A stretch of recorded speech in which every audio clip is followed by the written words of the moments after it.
This is a fish plate tag. Every tag will be having a unique ID, which is here in this case it is 1615, and we have a coaxial cable and an external antenna, and we have an internal ceramic antenna which will be within the fish plate area. And then we have these two contacts where one contact goes to one bolt and the other contact goes to the other bolt. And then we have these two proximity plates. So this is the fish plate tag. When we place it inside the fish plate area, this proximity plate generates an electric field between the fish plate area and this proximity.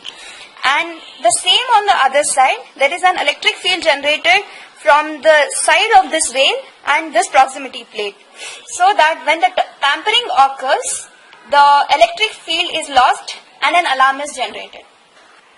So now we show the placing of this fish plate tag.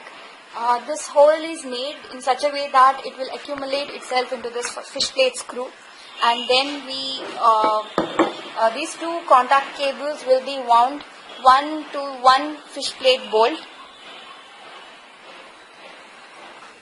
Before placing these contacts into the screw, we make sure that we wound the wire to copper rings, which makes this cable intact with the screw. Now this will be the position when the tag is placed within the fish plate area. After we place the complete tag inside the fish plate area, this will be the position of the ceramic antenna within the fish plate area, so that any outsider cannot see the antenna or any of the tag placed inside the fish plate. Coming to our RFID repeaters, we can see that you have two antennas over here.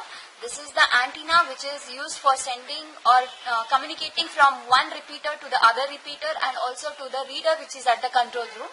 And this antenna is used to read all the data which are on the field. So this will be the repeater which will be placed on the field at a height of say 10 meters, and this can be powered up by a solar panel. This will be our control room area where we have a reader which will be communicating with all the repeaters which are on the fields at 10 meters height, and then this will be connected to our database which has our applicator software, where we first initially add the tag number what we are using on the track.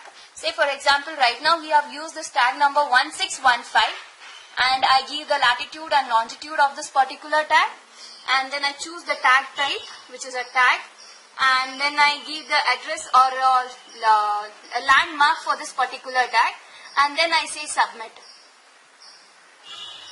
Now we can see here the tag number 1615 with the address and the location and the battery life, and now this tag shows green indication which says that the tag is active. So for the demo, now we show as soon as someone is trying to tamp. So to identify the location of the contact cut, we can see here the cable from the copper ring is being cut. As soon as the cable is cut here, this information is sent to the repeater, and then via the repeater, so we can get all the details of the contact broken at which place, and at the same time we also get a sound alarm and an audio visual alarm if the client requires.